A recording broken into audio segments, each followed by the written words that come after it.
오늘 우리에게 주신 하나님의 말씀은 고린도전서 1장 1절에서 9절 말씀입니다. 우리 살아계신 하나님의 말씀 한 목소리 합독합니다. 하나님의 뜻을 따라 그리스도 예수의 사도로 부르심을 받은 바울과 형제 소스데네는 고린도에 있는 하나님의 교회 곧 그리스도 예수 안에서 거룩하여지고 성도라 부르심을 받은 자들과 또 각처에서 우리 주 곧 그들과 우리 주 대신 예수 그리스도의 이름을 부르는 모든 자들에게 하나님 우리 아버지와 주 예수 그리스도부터 은혜와 평강이 있기를 원하노라. 그리스도 예수 안에서 너희에게 주신 하나님의 은혜로 말미암아 내가 너희를 위하여 항상 하나님께 감사하노니 이는 너희가 그 안에서 모든 일 곧 모든 언병과 모든 지식의 풍족함으로 그리스도의 증거가 너희 중에 견고하게 되어 너희가 모든 은사에 부족함이 없이 우리 주 예수 그리스도의 나타나심을 기다림이라. 주께서 너희를 우리 주 예수 그리스도의 날에 책망할 것이 없는 자로 끝까지 견고하게 하시리라. 너희를 불러 그의 아들 예수 그리스도 우리 주와 더불어 교제하게 하시는 하나님은 미쁘시도다. 아멘. 여러분, 우리가 부르심이라는 단어를 들으면 어떤 생각이 먼저 떠오르십니까? 부르심은 목회적, 선교적 소명이다. 우리는 흔히 부르심을 이렇게 정해 왔습니다. 많은 그리스도인들이 소명이라는 단어를 오직 목회자, 선교사 이런 영역에만 제한되어 생각하다가 보니까 성경에서 말하는 하나님의 부르심의 참뜻이 제한되고 왜곡되기도 합니다. 우리는 태어나면서부터 때를 따라서 부르심의 이름들을 가지게 됩니다. 그러니까 우리 인생에 뭐뭐로서의 이름, 이 모든 것이 부르심입니다. 자녀로서, 엄마로서, 아빠, 목사로서, 성도로서, 부모, 군인, 학생, 또 직장에서의 어떤 직위, 또는 상사, 리더, 지도자, 뭐뭐로서의 가지는 이런 이름들이 다 부르심이라는 말이에요. 그러나 이 부르심이 어디서 왔는지, 그리고 어떻게 나타나야 하는지를 모르면 경쟁과 과시, 우상 숭배와 잘못된 가치 사상을 신봉하는 역기능적인 모습으로 나타나게 됩니다. 지금 이 시대는 내게 주어진 이름과 그 자리의 부르심의 뜻과 정체성을 다시 회복해야 합니다. 교회가 교회답지 못하고, 목사가 목사답지 못하고, 성도가 성도답지 못하고, 아빠가 아빠답지 못하고, 엄마가 엄마답지 못하고, 자녀가 자녀답지 못하고, 리더가 리더답지 못하고, 일꾼들이 일꾼답지 못하다면 개인도 공동체도 관계된 모든 것들이 혼돈과 갈등에 빠지고 어려움에 처하게 되는 겁니다. 즉, 부르심의 기초, 그리고 뜻, 목적, 방향이라는 정체성을 이루면 개인뿐만 아니라 가정, 그리고 속한 공동체, 나라와 민족은 거대한 탐욕의 무덤이 되는 겁니다. 고린도 교회의 문제점은 오늘날 시대의 배경과도 또 오늘날 교회가 처한 현실과도 이렇게 딱 데칼코마니처럼 닮았습니다. 하나님의 살아계신 말씀은 고린도 전후서를 통해서 오늘날 교회가 잃어버린 것, 변질된 것, 회개하는 것, 회복해야 하는 것이 무엇인지, 그리고 은혜 받은, 구원받은 교회인 성도가 복음을 받은 후에 사는 삶이 어떠해야 하는지 나라는 교회, 그리고 이 시대의 교회에 주시는 꼭 필요한 하나님의 말씀입니다. 먼저는 고린도 전후서를 여러분 이제 이해하려면 수요일날 그 고린도 전서의 이제 개관에 대해서 하긴 했지만 고린도 도시의 특징을 살펴봐야 돼요. 자, 먼저 이 도시는요, 경쟁과 과시의 도시입니다. 그러니까 AD 146년에 로마에 의해서 멸망을 했는데 AD 44년에 카이사르에 의해서 고린도가 다시 재건이 됩니다. 로마를 그대로 갖다가 이식을 해요. 그리고 아가야 지역의 수도가 되면서 해상 교통의 요충지예요. 그러다 보니까 여기에 오는 사람들, 해방된 노예들, 그리고 퇴역 군인들, 상인, 또 무역상, 다양한 사람들이 유입되는 지역이다 보니까 교회의 구성원도 어떻게 하겠어요? 그만큼 다양해요. 그리고 상업도시, 무역도시다 보니까 뭐가 풍부하겠습니까? 돈이, 물질이 풍부하다는 말이에요. 그러니까 사는 거, 가진 것을 자랑하고 과시하는 허풍과 허영의 풍조가 가득한 도시였어요. 그러다 보니까 교회 공동체에도 자연스럽게 이런 세속적인 영적인 공격들이 들어온다는 말이에요. 이 세속의 물들이 들어온다는 말이에요. 세상의 지혜와 자신들의 눈에 보이는 자신들의 구미에 맞는 능력을 과시하며 나라는 신앙의 신전을 자꾸 쌓는 내 신앙이 최고다. 내 은사가 최고야. 너 방언 받았어? 뭐 아직도 못 받았다고? 너 성경에 이 말씀이 뭔지 알아? 아유 뭐 이런 뜻도 모른다고? 어제 아볼로 목사님 설교 들었어? 어쩜 진짜 언변이 그리 좋니? 귀에 쏙쏙 들어오지 않아? 그런데 사도 바울 목사님은 글을 읽으면 이게 은혜가 되는데 자주 볼 수도 없고 그 전통 사도도 아니잖아? 아, 무슨 소리야. 뭐니 해도 예수님을 가까이서 보고 예수님의 가르침을 직접 들은 베드로 목사님이 신령하지. 이렇게 사람을 자랑하고 사람을 통해 자신의 신앙을 과시하고 자랑하는 문제들이 나타납니다. 그러니까 교회 공동체 안에 차등, 우월, 경쟁이라는 어두운 공기로 꽉 차게 된 거예요. 요즘에 유치원생들이 싸울 때 보면 유치원에서 애들 그렇게 하던가요, 집사님? 자, 우리 아빠는 선물 몇 개 사와. 우리 집에는 장난감 이런 것도 있는데 너는 없지? 나는 있어. 그리고 초등학생들은 아빠 직업의 종류와 집에 화장실 개수 가지고 그 설전을 벌린다고 하잖아요. 그러니까 딱 이 꼴인 거예요, 지금. 오늘날은 어떠합니까? 하나도 다르지 않습니다, 여러분. 목회자들도요, 부르심이 어디서 기초가 되고 하나님의 뜻에서 그 부르심이 벗어나 흔들리면 그 교역자들 사이에서도, 그러니까 목회자들 사이에서 능력과 달란트와 이런 경쟁이 얼마나 성행한지 모릅니다. 그러니까 표현은 안 하는 척하지만 은근히 스트레스를 받고 견제받고 경쟁하고 그럽니다. 그러니까 저 교역자보다 좀 더 성도들에게 내가 더 인정받고 싶고 존경받고 싶고 잘했다 칭찬받고 싶고 스물스물 이런 영적인 병이 들면 부르심의 목적이 변질이 됩니다. 그러면 성도들은 어떠합니까? 어떤 교인들은 담임 목사가 설교하면 교회 오고 부목사님이나 부교역자가 설교하면 아예 오지를 않아요.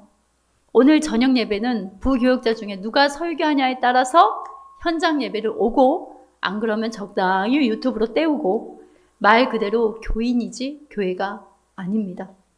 제가 너무 리얼하게 말한가요?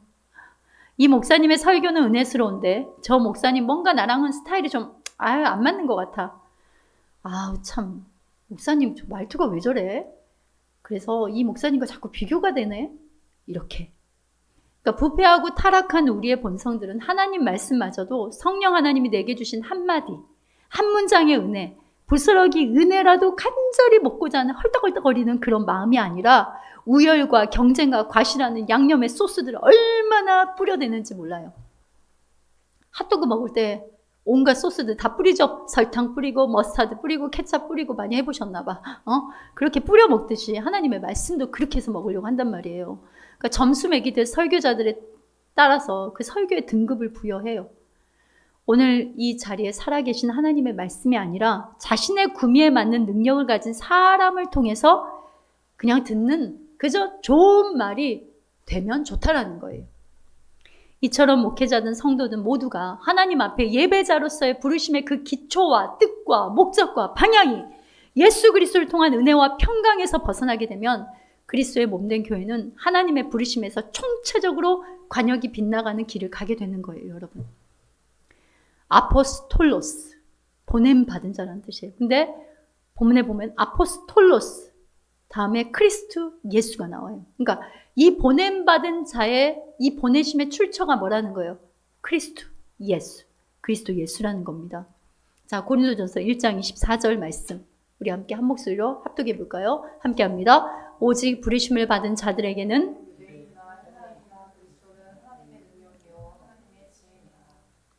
부르심을 받은 자들에게는 누가? 그리스도가 하나님의 능력이요 하나님의 지혜라는 거예요. 그런데 다른 것이 교회 안에 능력이고 지혜가 되면 어떻게 되냐면 분리가 일어납니다. 먼저는 어떻게 되냐면 하나님과 분리가 되고요. 그러다 보면 내 구미와 내 취향에 맞는 능력과 지혜가 기초가 되는 저마다의 내 신앙의 울타리를 세워요. 내 신앙의 울타리를 세운단 말이에요. 그리고 이 울타리가 일단 딱 세워지잖아요. 그러면 내가 유력한 자가 되려 하고 아니면 또 유력한 자들을 끌고 와 그 그늘 아래 안정을 취하려는 심리는 장로파, 목사파, 권사파, 파 좋아하다가는 공동체 안에는 예수 사랑의 향기가 나는 게 아니라 매운 파냄새만 진동을 하게 되는 거예요. 그리스도 예수 안에서 그리스도 예수로 말미암아 그리스도 예수의 마음으로 다시 합니다. 그리스도 예수 안에서 그리스도 예수의 마음으로 그리스도 예수의 말미암아 라는 이 기초, 이 근본을 잃어버리면 교회 안에 아볼로파, 바울파, 베드로파, 그리스도파, 도레미파, 솔라시도 파 소리만 시끄럽게 나는 울리는 꽹과리가 되는 거예요. 사랑 없어요. 자기 부인도 없어요. 자기 자랑, 자기의 방식, 자기의 계획 그것만 계속 두들기면서 울리는 꽹과리가 된다는 거예요. 그래서 파채, 파무침 이렇게 저렇게 지지고 그러다가 시들시들 파김치 이리저리 뒤집히는 파전 이런 것들이 교회 안에 차려져 버리는 거예요. 교회는 장사터도 아니고 싸움터도 아니고 놀이터도 아닙니다. 오직 그리스도를 머리로 하는 생명이 낳고 자라는 터입니다. 하나님 아버지와 우리 주 예수 그리스도로부터 은혜와 평강만을 우리는 자랑해야 돼요. 여러분 평강이 뭐예요? 하나님과 원수된 우리가 화목제물 대신 예수 그리스도로 말미암아 죄와 사망에서 해방된 기쁨 그리고 부활에 썩지 않은 영원한 소망 가운데 살아가는 그 기쁨이 아닙니까 여러분? 이거 외에 우리가 자랑할 것이 교회에서 무엇이냐 이 말이에요. 자 그리고 두 번째는 고린도 도시는 지금 우리가 고린도 교회에 그리고 고린도 도시의 특징을 보면서 오늘날 나라는 교회와 또 오늘날 교회를 접목하면서 보면서 우리가 하나님 앞에 오늘 이 말씀을 받고 있는 겁니다. 두 번째 고린도 도시는요. 우상숭배 음행의 도시였어요. 아프로디테, 비너스 그 신전이 12개 정도 있었어요. 그러니까 그리스 로마의 신전이 있는데 성적으로 아주 타락한 도시입니다.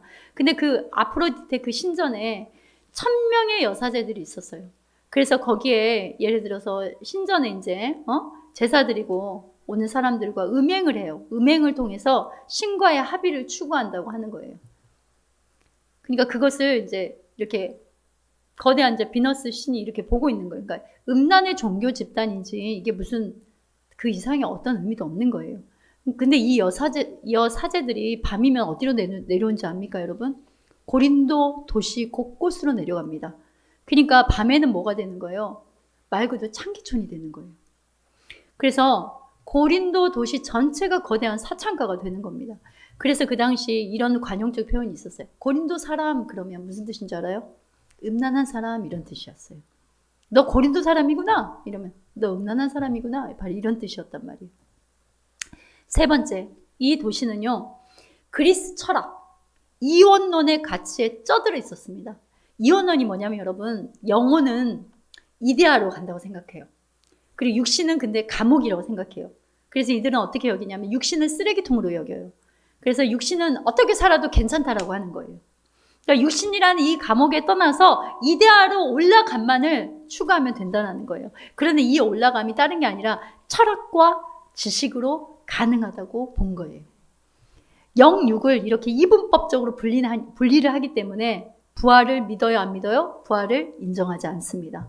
완전한 하나님이 인간의 몸을 입고 오심을 부인하는 가연설을 주장하는 영지주의 이런 이단들이 초대교회의 진리를 혼탁하게 했어요. 그런데 그 뿌리가 그것이 지금까지도 지속되어 오고 있다는 말입니다. 바울은 자신이 전한 복음과 더불어 아볼로나 베드로의 복음이 신학적으로 전혀 자신과 다르지 않다는 점에서는 의심하지 않았어요. 그러나 그리스도의 종인 사도들이 전한 복음보다 더 고상한 사상을 가졌다고 주장하면서 사도들의 이름이 아니라 그리스도의 이름에 자신들의 주장과 사상을 결부시킨 자칭 본문에 나오죠. 그리스도께 속한 자들. 그러니까 그리스도께 속한 자들이라고 하는 자들이 나타났단 말이에요. 이런 무리들이 있었는데, 그러니까 바울이나 베드로나 아볼로가 전파한 것과는 다른 예수, 다른 성령, 다른 복음을 전하고 있는 거예요. 이들에 대해서 사도 바울이 어떻게 말하면, 그들은 히브리인이요 이스라엘 사람이 아브라함의 자손들이요 자칭 그리스도의 일꾼들이라고 하는 자들이지만 외부로부터 고린도 교회에 들어온 자들이며, 이들은 그러니까 상당히 강압적으로 막 자신들의 권위를 부리고 이렇게 했지만 자기를 그리스도 사도로 가장하는 자들이며 사탄의 일꾼들이라고 말을 했어요. 이들은 예수 그리스도로부터 특별한 어떤 지식, 그러니까 그노시스, 자기들만이 어떤 특별한 지식을 받았다라고 하는 거예요. 그리고 그 이전의 모든 계시의 권위, 그러니까 즉 구약과 사도들의 권위로부터 해방되었다고 주장을 하는 거예요. 따라서 이전의 모든 표준들과 모든 도덕적 의무 사항들이 폐기되었고 모든 금기 사항들이 무의미하게 되었다라고 하면서 모든 것이 내게 가하다고 하는 자랑스러운 논리를 주장을 했습니다.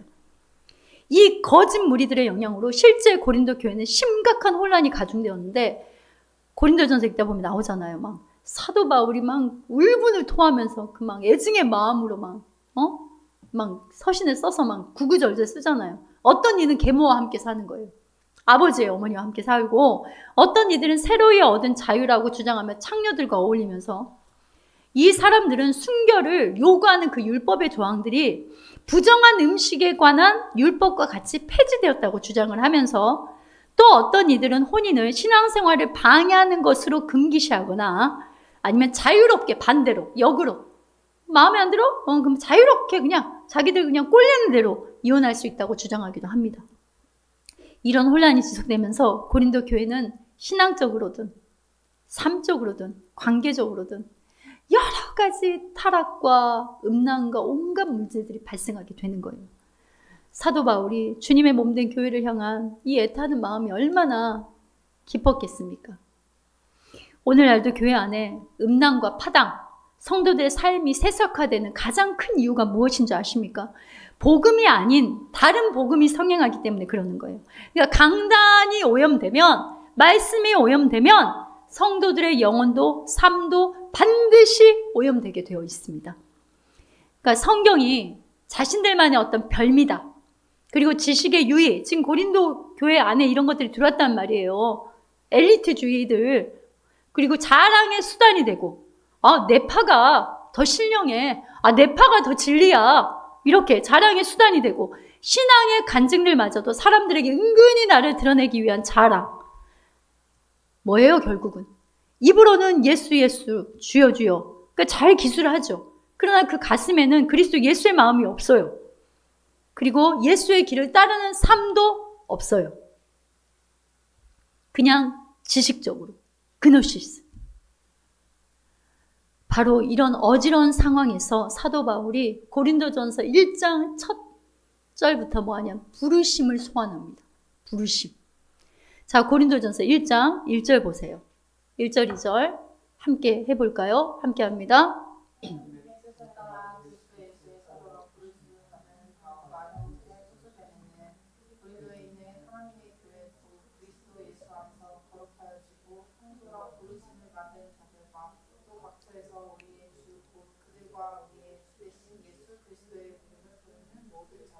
여러분 1절 다시 한번 볼까요? 1절부터 뭐라고 합니까? 하나님의 뜻이라고 나와요. 그리고 그리스도 예수를 강조하고 부르심을 받으니라고 합니다. 그러니까 하나님의 뜻에 따라 그리스도 예수의 은혜로 부르심을 받으니라고, 어때요? 이 부르심이 하나님의 뜻과 예수 그리스도를 통한 것이라는 것을 딱 이 부르심을 소환하죠. 2절 보세요. 고린도에 있는 하나님의 교회, 이런 고린도의 도시에 있지만 너희들은 하나님의 교회다, 이렇게 딱 찝는 거예요. 그리고 그리스도 예수 안에서 너희는 거룩하여졌다, 성도라 부르심을 받았다, 이렇게 꼭꼭 집어서 다시 부르심을 소환을 하고 있는 겁니다. 여러분, 동일하게 반복이 되지 않습니까? 1절에서 말했던 게 2절에. 그쵸? 그런데 여러분, 이게 1, 2절에만 있는 줄 아세요? 3절부터 오늘 본문 읽은 9절까지요. 한번 띄워봐 주세요. 제가 그 부분만 떼갖고 왔어요. 3절에도 주 예수 그리스도로부터, 4절에 그리스도 예수 안에서, 5절에 그 안에서, 6절에 그리스도의 증거가, 7절 우리 주 그리스도의 나타나심으로 말미암아, 8절 우리 주 예수 그리스도의 날에, 9절 예수 그리스도 우리 주. 1절부터 9절까지 다 뭘 강조합니까? 예수 그리스도, 주, 우리 주. 그러니까 사도 바울의 지금 모든 가치와 삶과 말의 기초가 누구입니까? 예수입니다. 예수. 그러니까 고린도 교회의 분쟁에 대해서 말하기 전에 지금 사도 바울이 마음의 시선을 하나님의 부르심과 그리스도 은혜 안에서로 지금 옮기고 있는 거예요. 이게 지금 사도 바울을 통해서 하나님의 말씀이지, 그렇죠? 그러니까 하나님께서 지금 너희들의 모든 가치와 삶과 언어와 자랑의 모든 기초가 예수다. 그래서 너희들 하나님의 부르심, 그리스도 은혜 안에서 여기로 다시 주의를 환기를 돌리시는 거예요. 왜냐하면 그 당시 여러분 고린도 교회는 50여 개의 철학과 운동들이 있었다고 해요. 그러니까 고린도 대다수 사람들은 여러 유파 이런 사상과 지도자들에 대한 논란을 즐기고 있었다고 합니다. 그러니까 이거 막 썰 푸는 거 있잖아요. 썰을 푸는 거. 아주 썰을 잘 풀어. 그러니까 고린도 교인들 역시도 이런 지식적 유의를 교회 안으로 끌고 들어와서는 교회를 당파로 분열시켰어요. 그리고 막 분쟁을 일으킵니다.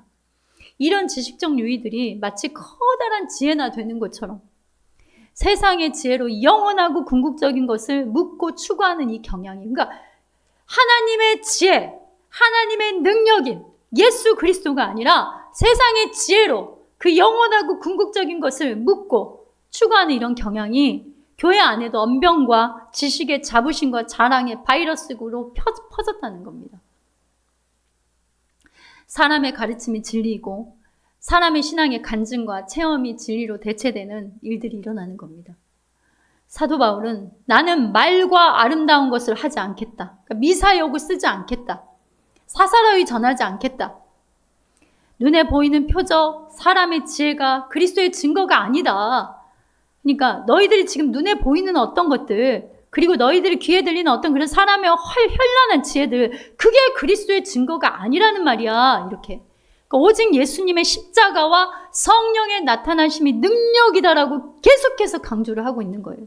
그러니까 하나님의 뜻을 따라 그리스도 예수, 이게 바로 부르심의 기초다라고 강조를 합니다. 성도 여러분, 그러면 여러분 부르심이 뭘까요? 우리가 지금까지 아는 것처럼 사역하는 거, 봉사하는 거, 선교하는 거, 어떤 직책을 갖는 거, 목사 아니면 선교사가 되는 거, 소위 뭐뭐 되는 거, 이거일까요? 그 하나님의 부르심이라는 게 여기에만 이렇게 국한이 되는 걸까요? 자, 이사야 42장 6절 말씀 합독하겠습니다. 함께 합니다. 나 여호와가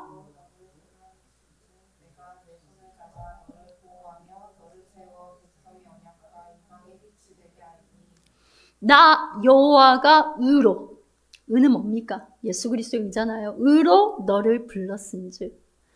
그러니까 여러분 히브리어로, 자, 부르다라는 그 단어를 지금 제가 히브리어로 설명을 한번 해주고 헬라어로 설명을 해줄 텐데 잘 들어보세요. 이 부분은 오늘 본문과도 잘 연결이 되기 때문에 어렵지 않습니다. 제가 쉽게 해갖고 왔어요. 자, 히브리어로 카라, 부르다, 카라가 읽다, 부르다, 외치다라는 뜻이에요. 그런데 여러분 성경을 미크라라고 하고 부르심을 크리아라고 하는데, 이 성경이라는, 성경과 부르심이라는 이 단어의 어원적인 의미가 어디서 왔냐면 방금 제가 말한 읽다, 부르다, 외치다라는 의미를 갖고 있는 카라에서 왔어요. 자, 그럼 무슨 말이냐? 하나님의 말씀이 부르심이고 하나님의 말씀을 읽고 듣고 외침이 부르심이라는 말이에요. 이렇게 연결이 됩니다. 그러니까 소명은, 여러분, 부르심은 인간의 의지에서 나옴이 아니라 하나님의 말씀을 듣는 데서 나오는 거예요. 소명은 내가 힘쓰고 애써서 성공시키는 어떤 목표가 아니라 하나님의 선물로 이미 와 있는 것을 발견하고 진주를 발견한 것처럼 자신을 기쁜 마음으로 드림입니다. 그러니까 삶으로 오늘 실제 살아있는 말씀을 경험하고 체험함입니다. 그러니까 말씀의 들음이 소명입니다. 말씀의 들음이 부르심입니다. 함께 해볼까요? 말씀의 들음이 부르심이야. 한 번 더요. 말씀의 들음이 소명이야. 바로 이 부분이에요. 이 부분부터 출발을 해야 되는 거예요. 부르심을 말할 때는. 그다음 두 번째로 헬라어로는 부르다가 뭐냐면 칼레오라는 뜻이에요. 칼레오. 그런데 이 칼레오 앞에 에피라는 걸 붙이면 에피는 무슨 뜻이냐면 입을 크게 벌리다는 뜻이에요. 그래서 에피칼레오 그러면 호소하다, 의지하다, 갈망하다 이런 뜻이에요. 그러니까 하나님의 부르심은 반드시 에피칼레오, 주의 이름을 부르고 주를 의지하고 주를 갈망하는 사명으로 연결된다는 의미입니다. 자, 로마서 10장 12절에서 13절 말씀 함께 해볼까요? 유대인이나 헬라인이나 차별이 없음이라 한 분이신 주께서 모든 사람들의 주가 되사 그를 부르는 모든 사람에게 부여하시다. 13절입니다. 주의 이름을 부르는 자, 그를 부르는 칼레오. 부르심은 여러분 하나님을 향해 부르짖는 일, 기도를 통해 실제화되고 구체화되는 거예요. 아멘이세요 여러분? 기도가 부르심이에요. 제가 예화 하나를 알려드리면 불치병으로 고생하면서 대부분의 시간을 누워서 생활을 한 소녀가 있었어요. 이 소녀는 아프기 때문에 병석에 누워 있으니까 주의를 제대로 지킬까요? 지키지도 못해요. 뭐 교회 안에서 전도나 봉사나 뭐 친구들이 뭐 어디 선교 간다고 하면 선교도 가고 그렇게 할 수 있었을까요? 못해요. 뭐 캠프 같은 거 할 수 있었겠어요? 못해요. 그러니까 항상 주님을 뭔가 기쁘게 해드리지 못하고 있다는 죄책감에, 잘못된 죄책감에 휩쓸리고 있을 때 어느 날 그 소녀의 가정을 목사님 방문을 합니다. 근데 이런 말씀을 전해줘요. 너가 병상에 있을지라도 쉬지 않고 기도한다면 하나님께서 기뻐하신단다. 근데 수개월이 지나서 이제 이 소녀는 병이 악화되어서 세상을 떠나고 말았는데 소녀가 늘 베고 있던 그 베개 밑을 보고 모든 사람들이 눈물을 흘리면서 놀라지 않을 수가 없었대요. 그러니까 베개 밑에서 기도 제목이 빽빽히 적은 기도 수첩이 발견이 됐는데 거기에는 63명의 마을 사람들의 이름이 다 적혀 있었대요. 그런데 더 놀라운 사실은 이 사람들이 모두 근래에 예수님을 믿고 구원을 받았다는 거예요. 교회에 나오게 되고. 그러니까 각각의 이름 앞에 보면은 빨간색 십자가를 이렇게 쳐놨더래요. 그게 뭐냐? 사람이 한 사람씩 교회에서 출석을 하면은요, 그 소식이 자기한테 들려지잖아요? 그럼 그 소녀가 그 이름 앞에 이렇게 십자가를 쳐놓은 겁니다. 그러니까 목사님의 너는 지금 아무것도 할 수 없이 병석에 누워있지만 기도할 수는 있어. 이 소녀는 기도를 하나님의 부르심으로 뭐 한 겁니까? 드는 겁니다. 지금 우리는 우리를 향한 하나님의 부르심의 정체성을 다시 깨닫고 부르심을 무엇을 얼만큼 잘하느냐가 아니라 왜 하는지 하나님의 뜻과 어떻게 하는 것인지 하나님의 방법을 먼저 깨닫는 칼레오, 하나님의 부르심은 에피칼레오, 주의 이름을 부르짖는 기도로 먼저 나타나야 합니다. 그러니까 부르심 소명의 참뜻을 말씀과 기도로 하나님 관계 속에서 늘 깨닫고 감격하는 성령의 기름 부으심의 은혜가 없으면 소명은요, 성령이 기뻐하시는 사명으로 이어지기보다는 사심, 자신의 사심으로 정체되고 비대해지는 거예요. 그냥 어떤 교만과 오만과 거만에 그냥 기름때만 덕지덕지 붓게 되는 거예요. 먼저는 말씀과 기도의 부르심을 상실하면 하나님의 일을 하면서도요, 하나님의 뜻과 방법으로 하지 않습니다. 반드시 그렇게 되게 돼 있어요. 말씀과 기도를 떠나서 하나님의 일을 하려고 하면은 우리는 육신의 소욕대로 할 수밖에 없어요. 그게 자동이에요. 하나님의 뜻과 방법을 하지 않고 육신의 소욕과 인간의 능력과 기교를 하게 되는 거예요. 하나님과의 관계의 깊음인 먼저는 말씀과 기도의 부르심을 상실하면요, 성령을 근심케 하는 거예요. 그리고 성령을 거스리는 거예요. 그런데도 정작 본인은 나는 잘하고 있어. 정작 본인은 깨닫지 못하는 경우가 아주 많습니다.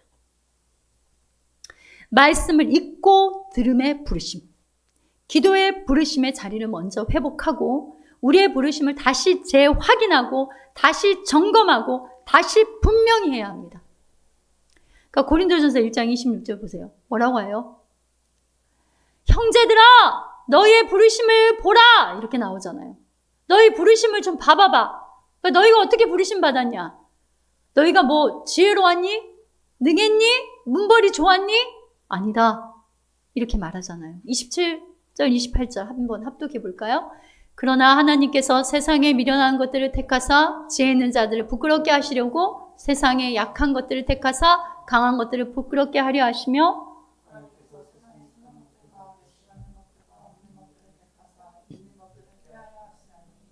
아멘. 그러니까 아무 육체도 하나님 앞에서는 자랑할 수 없는데 도대체 너희들 지금 무슨 자랑을 그렇게 하고 있냐? 도대체 너희들의 부르심의 기초가 어디냐? 무엇이냐?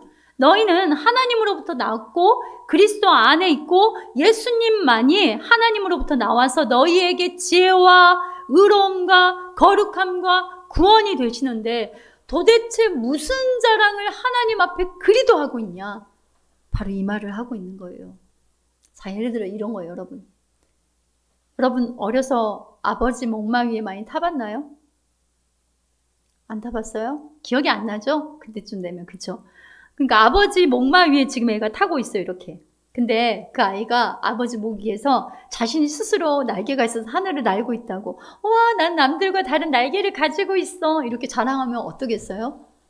그리고 아빠가 사준 예쁜 꽃가옷, 소위 꽃가옷, 공주, 그 옷을 입고 거리로 나가니 지나가는 사람들이 와, 이쁘다. 아, 너 정말 멋있다. 귀엽다. 사랑스럽다. 이렇게 하는데 이러면서 자기가 스스로 옷을 만들어 입은 옷이라고 자랑한다면 여러분 얼마나 무슨 일이겠습니까?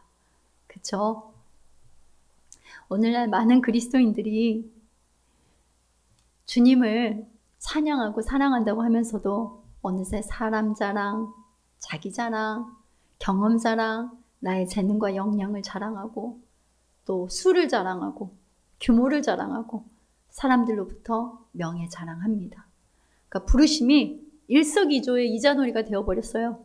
자기의 유익과 명예, 영광이라는 이윤을 남기는 이자놀이가 되어버렸다는 말이에요. 하나님의 부르심. 감사해. 그러다 보니까 감사의 부르심, 사랑의 부르심, 자기 부인의 선한 싸움의 부르짖음을 잃어버려요. 자, 에레미야 9장 23절에서 24절 하나님 말씀이 이렇게 말씀하세요. 함께 볼까요? 여호와께서 이와 같이 말씀하시되 지혜로운 자는 그의 지혜를 자랑하지 말라. 용사는 그의 용명을 자랑하지 말라. 부자는 그의 부함을 자랑하지 말라. 자랑하는 자는 이곳으로 자랑할지니 곧 명찰하여 나를 아는 것과 나 여호와는 사랑과 정의와 공의를 땅에 행하는 자인 줄 깨닫는 것이라. 나는 이 일을 기뻐하노라. 여호와의 말씀이니라.